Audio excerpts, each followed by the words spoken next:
organelas na UERJ e a questão de respiração não é muito tema em si, mas é tipo aplicabilidades, quem que oferece oxigênio, algumas coisas mais gerais. Então, é isso que eu vou fazer aqui, beleza?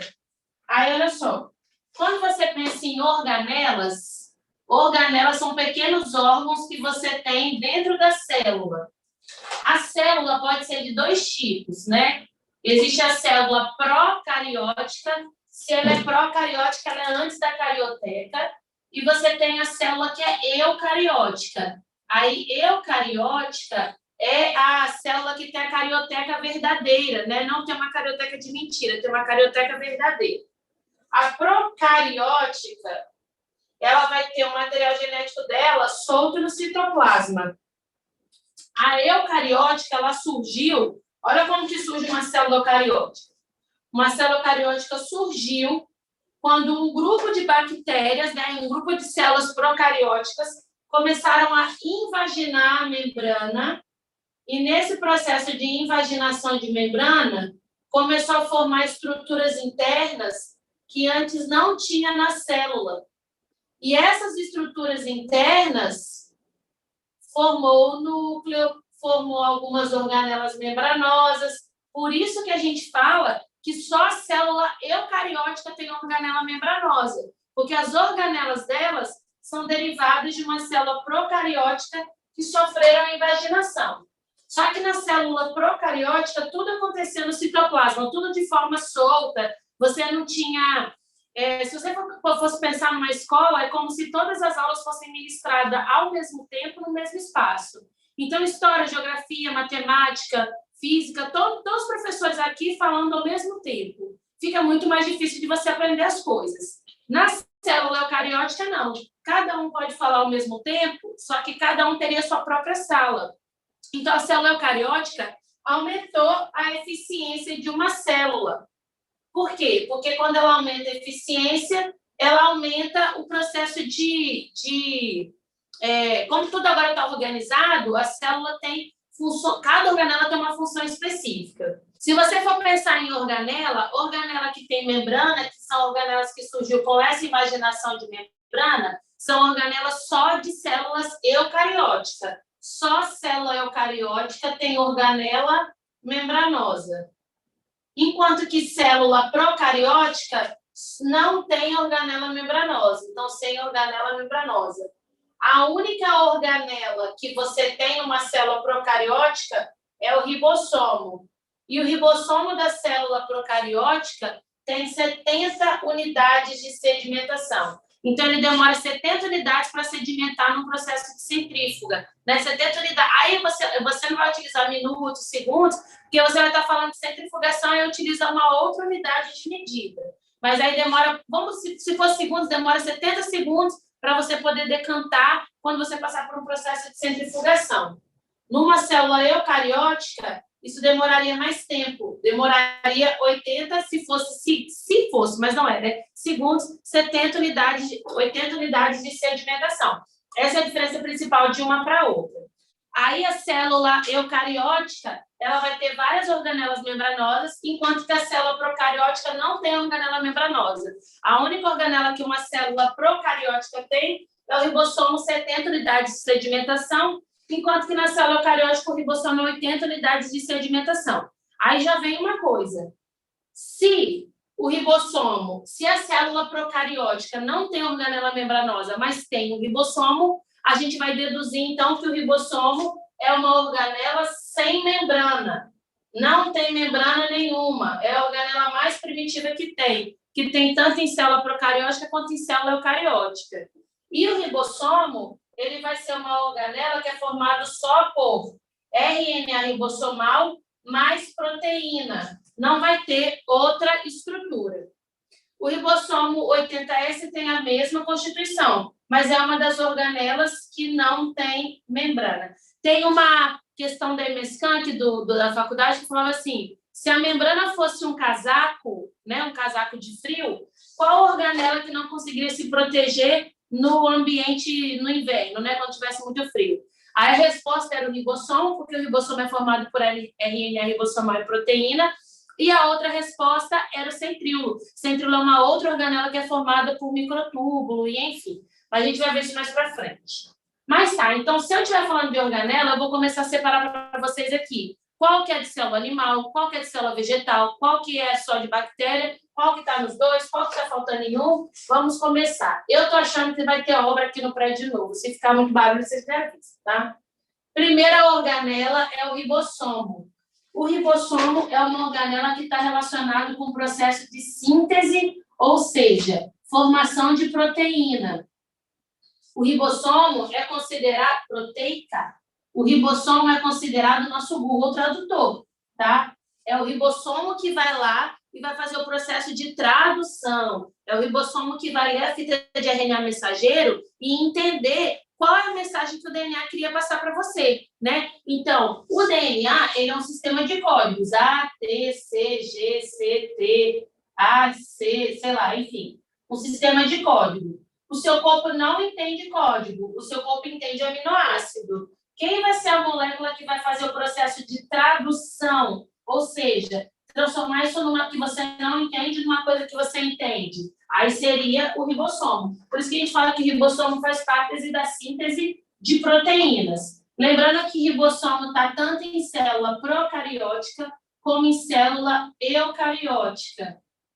A síntese proteica do ribossomo, essa daqui, é para o interior da célula. Então, precisei de centríolo, precisei de alguma proteína que vai ficar dentro da célula.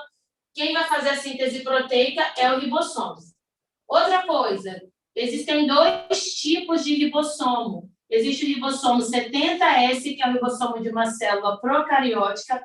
Existe o ribossomo 80S, que é o ribossomo de uma célula eucariótica.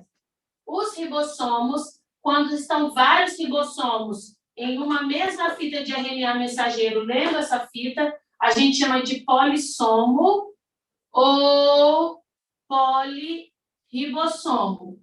Polissomo ou polirribossomo é quando você tem uma fita de RNA e essa fita está sendo lida ao mesmo tempo por vários ribossomos. O verde aqui seria o ribossomo, o azul seria a fita de RNA mensageiro.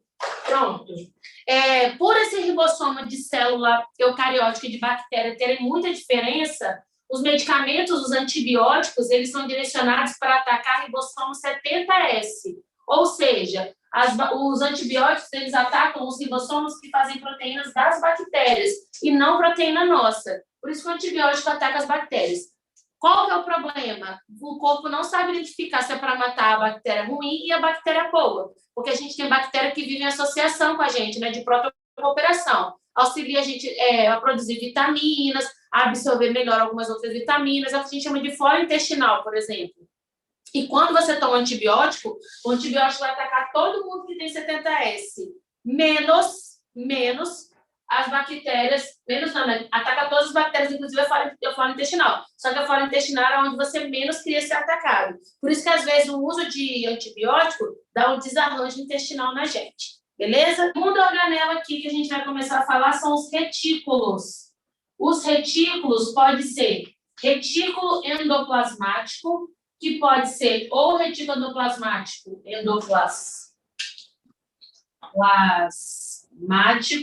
que pode ser de dois tipos também, tá? O retículo tem dois tipos. O retículo endoplasmático tem o retículo endoplasmático liso ou agranular. E tem um retículo que a gente chama de retículo endoplasmático granuloso ou rugoso ou ergastoplasma. Esse nome aqui não é o mais usado, mas existe. Ergastoplasma. O retículo endoplasmático só está presente em célula procariótica, só presente em eucariotos. Por que só está presente em eucariotos? Porque lembra que eu falei que as membranas, elas eram formadas, inclusive aqui, né, se você separar essa membrana aqui do restante, vai formar a carioteca, vai aprisionar o material genético. E eu falei para vocês que as membranas elas surgiram quando células bacterianas começaram a invaginar e essa invaginação começou a dar origem a estruturas internas que antes não existiam. Então, você tem aqui, por exemplo, um complexo de Golgi, um retículo endoplasmático. Se você observar, o retículo endoplasmático é a continuação da carioteca ainda, tá? Então, o retículo endoplasmático só vai existir em eucarioto. Bactéria daqui para frente não tem mais nenhuma organela. Quais que são 3 funções do retículo endoplasmático liso? Você tem o armazenamento de cálcio, você tem o que a gente chama de desintoxicação. Por exemplo, se você começa a beber. Eu, Camila, não sou de beber, né? Eu bebo pouquinho. Hoje, eu bebo pouquinho. Eu comecei a beber em dezembro, né? Se for fácil da minha vida, quantas vezes você tomou 2 bebidas alcoólicas numa noite? Foi em dezembro do ano passado, né?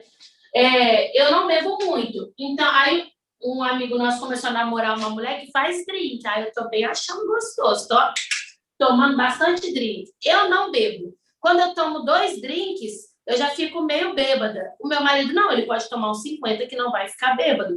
Por quê? Porque o meu retículo não está acostumado com tanto álcool na minha corrente sanguínea. Então, ele demora mais para poder degradar o álcool. Se ele demora mais para degradar o álcool fica mais tempo dentro do meu sangue, causando os efeitos que o álcool causa, né? Que é você ficar bêbado. No meu marido, não. Meu marido bebe desde pequeno, sei lá, desde os 15 anos, 14 anos, e bebeu muito durante uma época da vida. Então, o retículo dele se moldou e foi capaz de conseguir degradar várias quantidades de álcool, numa concentração alta de álcool em pouco tempo. E aí, ele, por exemplo, se eu bebo uma quantidade de álcool e ele bebe a mesma quantidade, o meu retículo demora 5 horas para me desintoxicar, porque ainda não sabe, o dele já está tão acostumado, demora 1 hora. Por isso que a gente fala que ele é resistente ao álcool, porque na hora que se desintoxica, tira o álcool da corrente sanguínea. Se tirou o álcool da corrente sanguínea, não está fazendo aquele efeito que era de esperar do álcool, que é te deixar bêbado, tá? Então, quem vai auxiliar nesse processo vai ser o retículo endoplasmático liso. E, além disso, no músculo, ele armazena cálcio.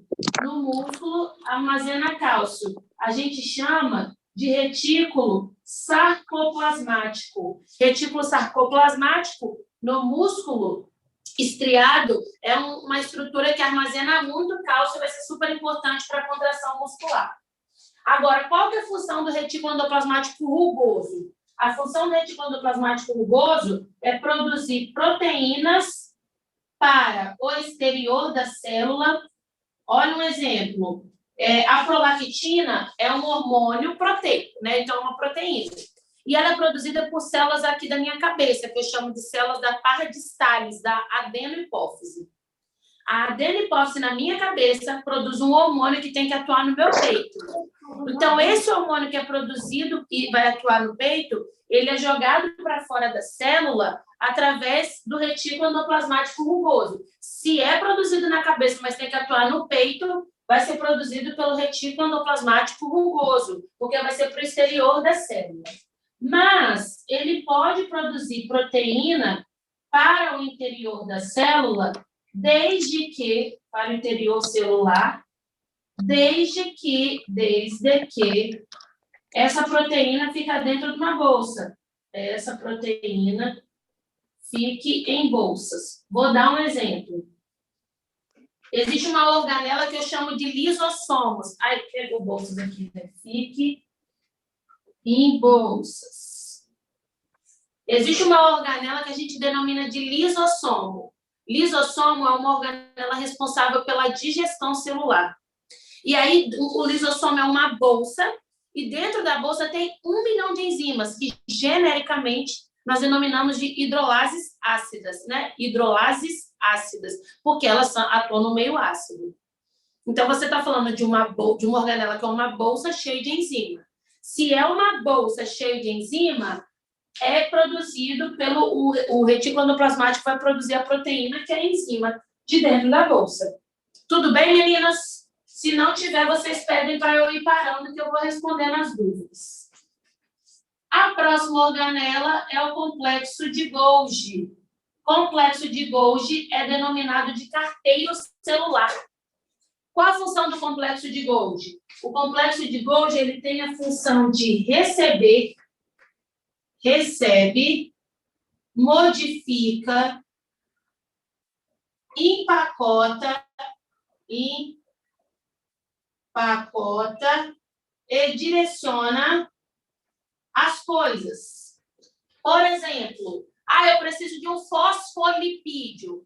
O complexo de Golgi tem comunicação, comunica-se com os retículos. Não importa se é retículo endoplasmático liso ou granuloso, ele se comunica com os retículos. O complexo de Golgi, por exemplo, eu quero fosfolipídio. O retículo endoplasmático liso vai produzir um fosfolipídio, vai produzir o lipídio. Ai, meu Deus, coloquei 2 vezes armazena cálcio. Ah, que louca.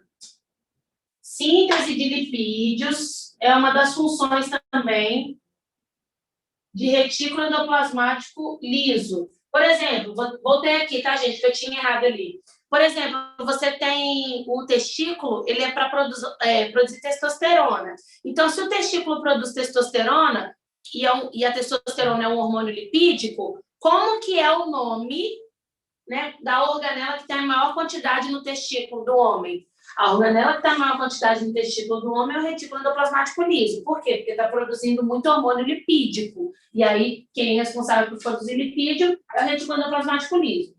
Mas voltando aqui, eu quero agora, não é um lipídio simples, eu quero um fosfolipídio. Eu quero um lipídio com fósforo. O lipídio é produzido pelo retículo endoplasmático liso. Aí ele vai mandar esse lipídio lá para o complexo de Golgi, que vai receber esse lipídio, vai adicionar um fósforo, ou seja, vai modificar esse lipídio, vai empacotar e vai direcionar para o local onde ele tem que atuar. Então, recebe, modifica, empacota e direciona. Essa é a função do complexo de Golgi. Por isso que o complexo de Golgi é denominado de carteiro celular. Agora eu quero uma glicoproteína. Eu quero uma proteína com carboidrato, né, com glicose. A proteína vai ser produzida pelo retículo endoplasmático rugoso. O retículo endoplasmático rugoso vai produzir a proteína. Essa proteína vai ser mandada para o complexo de Golgi, que vai receber essa proteína, vai adicionar um açúcar que eu chamo de glicose, então glicoproteína, vai empacotar e vai direcionar aquilo para onde quer que você atua, para onde aquela glicoproteína vai atuar. Então, é desse jeito que funciona. Essa é a função do complexo de Golgi. Bora para a próxima organela. E a próxima organela que eu vou falar para vocês aqui são os lisossomos. Os lisossomos são organelas responsáveis pela digestão celular. Uma aluna minha está na faculdade agora, me mandou uma mensagem essa semana falando assim, eu briguei aqui com a professora porque eu acho que ela está errada.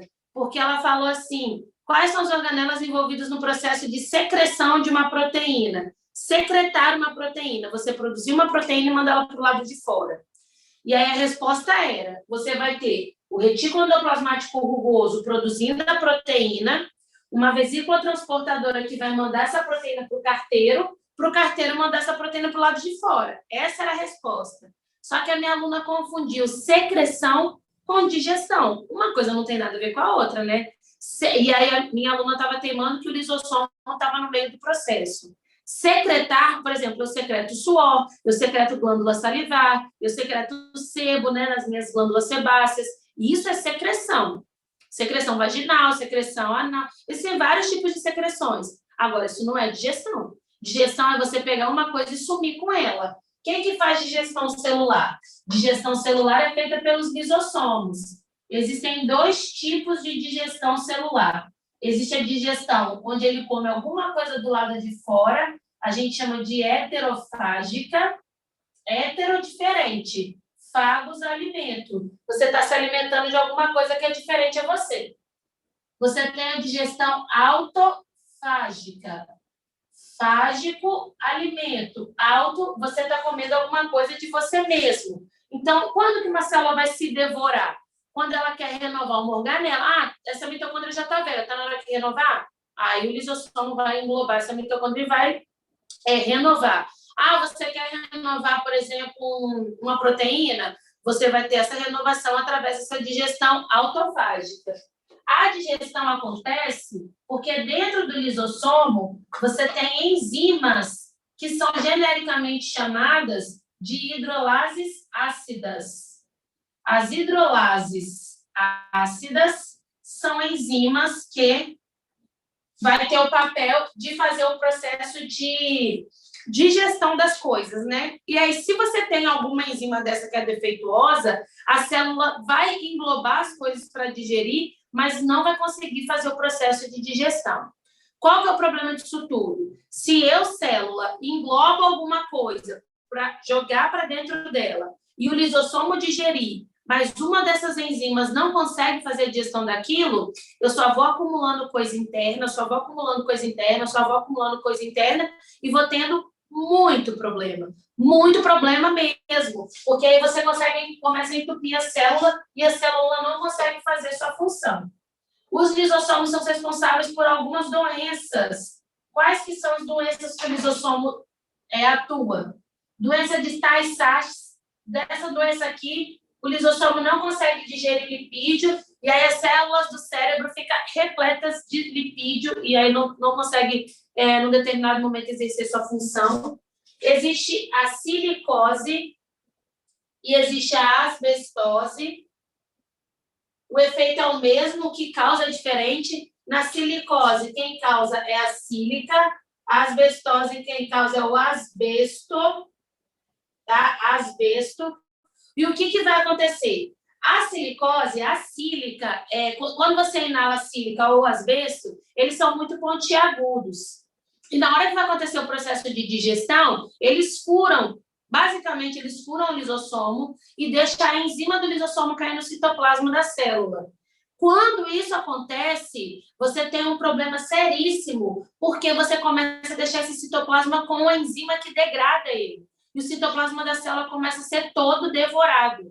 Aí você vai perdendo partes dos seus pulmões. De pessoas que trabalham em indústria de vidro, de caixa d'água, de telha de eternite, isso tudo começa... eles têm uma aposentadoria mais cedo, porque eles têm grande chance de desenvolver câncer de pulmão por conta dessas doenças, tá bom?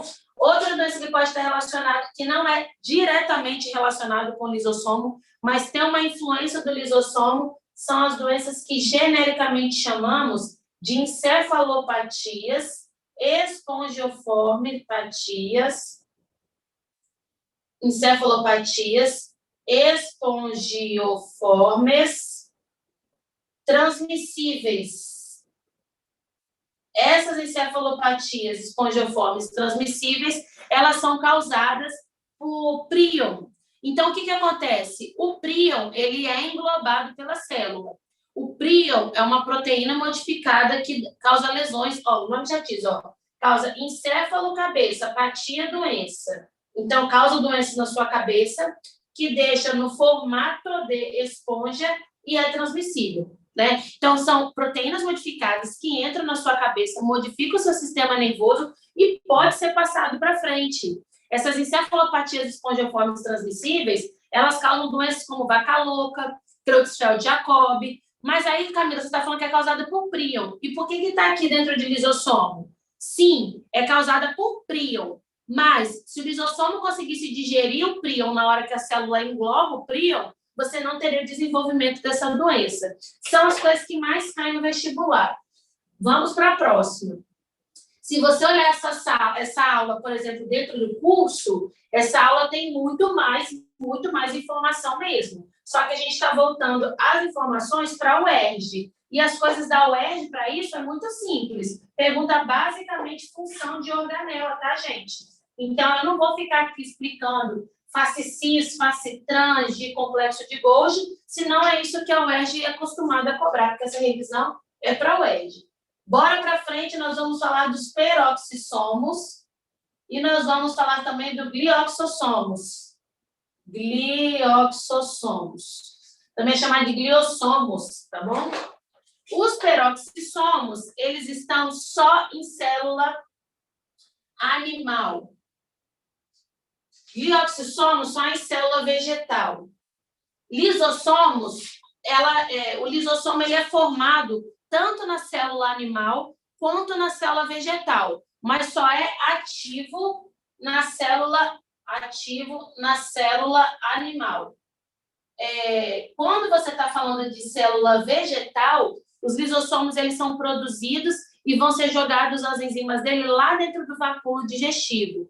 No vacúolo digestivo vai acontecer, então, o processo de digestão da célula vegetal. A gente vai falar mais para frente um pouquinho. Mas peroxissomo também está relacionado com desintoxicação. Desintoxicação porque tem algumas enzimas que genericamente a gente chama de oxidases. Só que o problema todo é que essas oxidases, elas causam a produção de o que a gente chama de água oxigenada, ou peróxido de hidrogênio, oxigenada. E essa água oxigenada ela é tóxica para o seu corpo. Só que não tem problema. Por quê? Os peroxissomos também têm outras enzimas que a gente denomina de catalase. Olha só que engraçado. Quando ele, por exemplo, eu bebi um álcool, ele ajuda o lisossomo nessas funções. Então, eu bebi o lisossomo, não, desculpa, retículo endoplasmático. Você bebeu um álcool, tá bom? Aí, as oxidases vão atuar em cima do álcool, oxidando o álcool. Quando fizer isso, vai produzir alguns subprodutos como água oxigenada. Só que a água oxigenada também é tóxico. Então, ele acabou de te libertar do problema do álcool, mas acabou de criar o problema que é a água oxigenada. Mas ele também tem a catalase, que é a enzima que vai converter água oxigenada em água e O2. Uma água e meio O2, tá bom? Olha só que legal isso. Quando você machuca, você rompe um monte de célula e, enfim, os peroxissomos e tudo que tem dentro da célula. Aí, quando você joga água oxigenada em cima, num borbulho machucado, o machucado começa a liberar um monte de bolinhas quando você joga água oxigenada. Isso acontece por quê? Quando você joga água oxigenada em cima do seu machucado, os peroxissomos, eles vão ser convertidos através da catalase das suas células em água e oxigênio. E quando o gás oxigênio tentar sair pelo líquido, vai causar aquelas bolinhas. Por que isso desinfecta o machucado? Porque quando você está falando de oxigênio ele é oxidador. Ele tem um poder de acabar com as coisas, de triturar as coisas, de oxidar e destruir as coisas. Inclusive bactérias que são anaeróbicas, aquelas bactérias que vivem na ausência do oxigênio. O glioxossomo é uma organela presente só em vegetal, e aí seria o peroxissomo do vegetal. Mas vegetal não bebe, vegetal não usa droga, vegetal não fuma, então não tem por que você ter outra organela que vai desintoxicar. Se você já tem um retículo endoplasmático liso, não tem uma necessidade tão grande de ter outra organela desintoxicadora. Nos vegetais, o glioxossomo atua para converter lipídio em carboidrato. Quando a célula quer tirar a energia do lipídio, quem vai atuar é o glioxossomo. Outra organela que nós temos aqui é o vacúolo da célula vegetal. Existe uma coisa que a gente aprende errado, vacúolo da célula vegetal. Existe uma coisinha que a gente aprende errado, que a gente aprende que vacúolo está presente só em célula vegetal. E isso é mentira. Tanto é que a gente tem vários vacúolos dentro da célula animal. Vacúolo digestivo, vacúolo autofágico, vacúolo heterofágico, vacúolo de excreção. Existem vários vacúolos. Mas um vacúolo funcional, bonitão, que tem um processo de atuação muito gigantesco, aí sim, só em célula vegetal. Por isso que eu coloquei aqui, ó, vacúolo da célula vegetal. Quais que são as principais funções desse vacúolo? Ele consegue armazenar pigmento, então armazenamento de coisas, tá? Pode armazenar pigmento, pode armazenar cristais. Tem uma parte lá na biologia que a gente só fica estudando quais que são os cristais que estão dentro do vacúolo. A gente tem que saber o nome, se é ráfide, se é drusa, e existem vários, tá? Mas tem cristais dentro do vacúolo. Pigmentos, né, para dar coloração para as plantas. As enzimas dos lisossomos são jogadas dentro do vacúolo, então o vacúolo assume a função de digestão, porque os lisossomos não atuam direito na célula vegetal, eles são produzidos, mas eles são levados direto para o vacúolo. Voltando rapidinho, quando você pensa no lisossomo é uma bolsa, assim como o peroxissomo e o glioxossomo, é uma bolsa cheia de enzima dentro. Se alguma prova perguntar para você qual é a dupla origem, tanto do glioxossomo, peroxissomo e lisossomo, você tem que falar que a bolsa é derivada do complexo de Golgi, porque é o complexo de Golgi que armazena. Enquanto que as enzimas que estão internas são, na sua grande maioria, proteínas, são derivados do retículo endoplasmático rugoso, beleza? Então, o lisossomo é produzido, as enzimas do retículo endoplasmático rugoso, é empacotado pelo complexo de Golgi, e aí o complexo de Golgi direciona na célula vegetal esse lisossomo vir, se conectar com o vacúolo, lançar as enzimas dentro do vacúolo e fazer o processo de digestão. E pronto, aconteceu a digestão da célula vegetal. E outra coisa que é muito, muito, muito importante é controle osmótico. É ele que controla a osmose. Sempre lembrando o que é osmose. Eu gravei assim, que é quando o hipopótamo vai para o hipermercado, tá? Quando o a água passa do meio hipotônico para o meio hipertônico sem gasto de energia. Então, se um peixe... Fala da célula vegetal mesmo, né? Se a célula vegetal, que é essa célula aqui, e aí tem um vacúolo gigantão aqui, e vou colocar o núcleo com material genético aqui. Se essa célula vegetal for colocada no meio hipertônico, quer dizer que o meio está mais concentrado do que ela, que está menos concentrado. Então, vai sair água de onde para onde? Você tem que lembrar que o hipopótamo que vai para o hipermercado. Não tem como o hipermercado ir para o hipopótamo. Então, vai sair água do hipotônico para o hipertônico. O que vai acontecer com essa célula? Essa célula vai murchar. Então, essa célula ela entra num processo de murchamento. Essa célula vai fazer isso daqui, ó.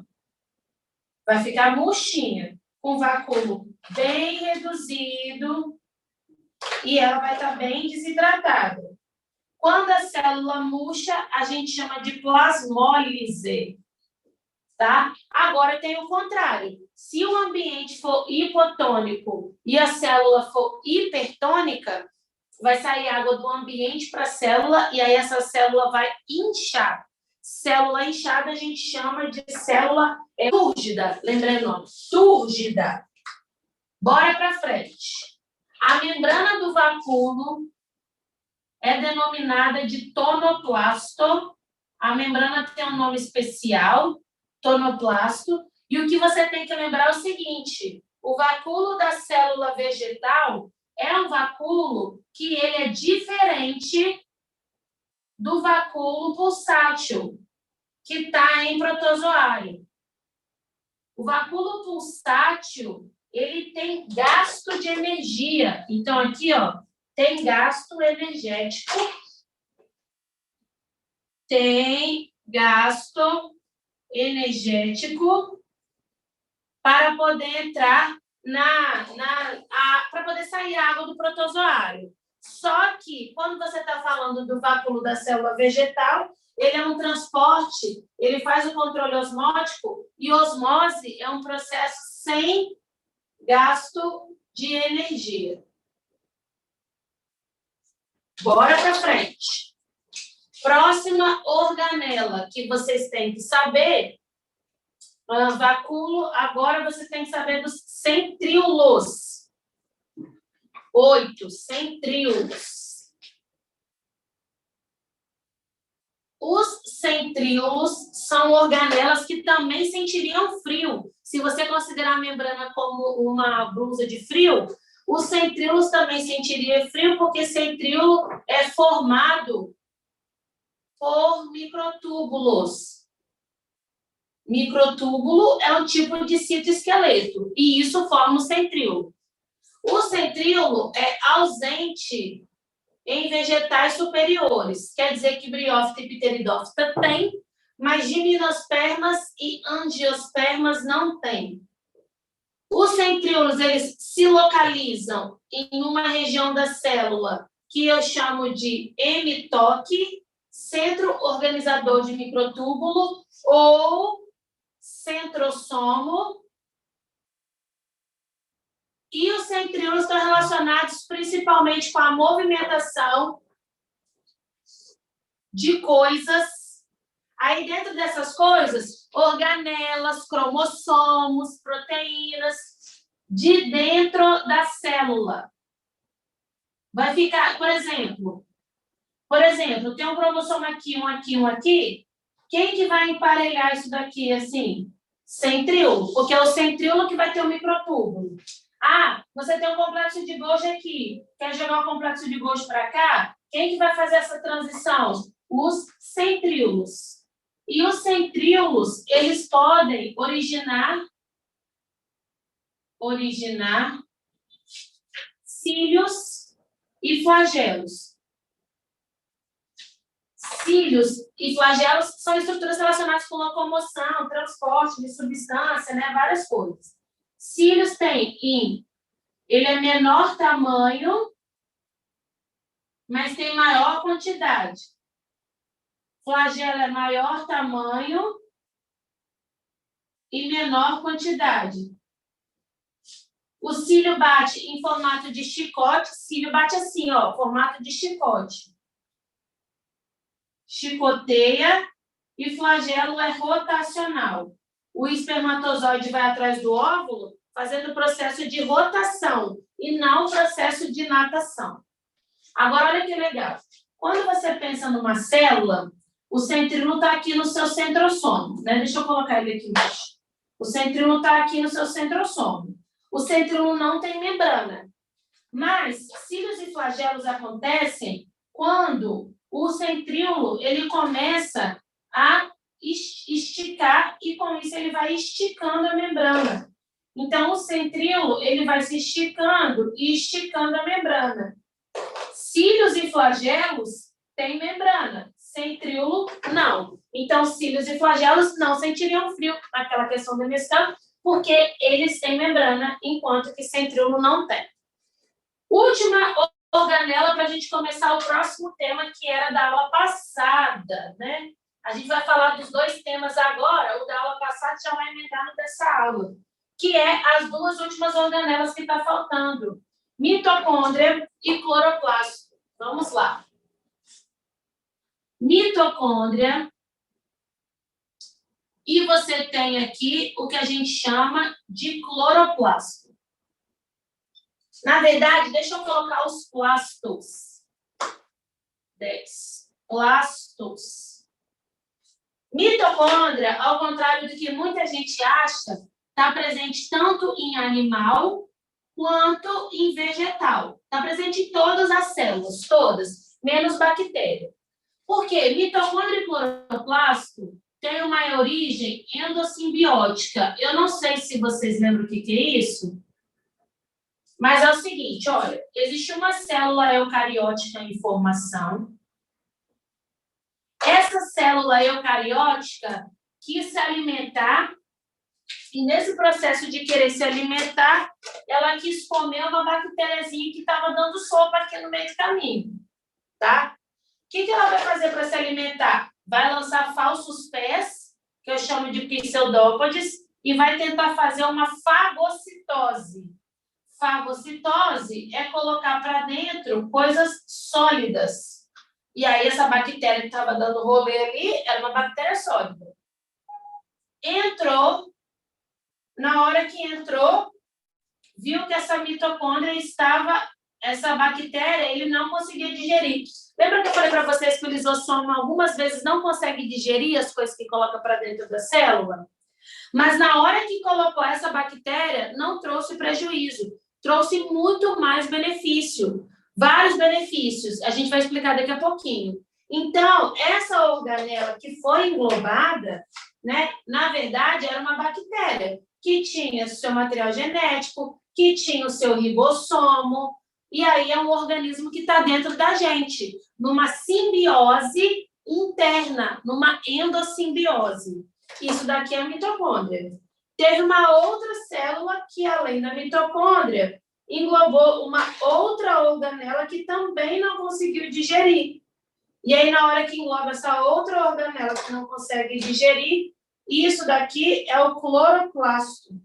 Então, mitocôndria e cloroplasto tem origem endossimbiótica, só que cloroplasto está presente só em vegetal e mitocôndria está presente em animal e vegetal. Qual que é a função da mitocôndria? A função da mitocôndria é respiração celular. O conjunto de várias mitocôndrias eu chamo de condrioma. E na sua grande maioria, não em todas, mas na sua grande maioria, a origem é materna, porque nós só herdamos a mitocôndria do óvulo, na sua grande, 99% dos casos. Tem 1% que não é. Quando você tem mais do que uma mitocôndria que não é só da sua mãe, você tem um caso que a gente denomina de heteroplasmia, assim, ó. O que é heteroplasmia, Camila? É quando você tem mais do que um DNA mitocondrial dentro da sua célula. Mas a gente fala que na hipótese na mitocôndria, a maioria veio do óvulo. Se veio do óvulo, veio da célula materna. Ok? A gente vai ver depois como que é a respiração celular e como que é o processo de fotossíntese. Os plastos, eles têm 3 funções. 3 tipos de plasto, na verdade, né? Existem 3 tipos de plastos. Existe o que a gente chama de cromoplasto. Cromoplasto é o plasto que armazena cromo, que é cor. Então, são os que armazenam pigmentos que deixam a planta colorida. Existe o cloroplasto, que é o plasto que faz fotossíntese. E existe o que a gente chama de... meu Deus, qual que é o outro? Eu esqueci o nome, né? Leucoplasto. Leucoplasto é o plasto de armazenamento. Por exemplo, se você armazenar lipídio, você vai chamar o leucoplasto de oleinoplasto. Se você armazenar, por exemplo, proteína, você vai chamar isso de proteinoplasto. Se você armazenar, sei lá, amido, amiloplasto. São plastos que armazenam pigmentos, não. Estruturas alimentícias para os seres vivos, enfim. Então, mitocôndria é responsável pela respiração celular e os plastos responsáveis ou por armazenamento de cor, ou pela coloração, ou pela fotossíntese, ou por armazenamento de substâncias.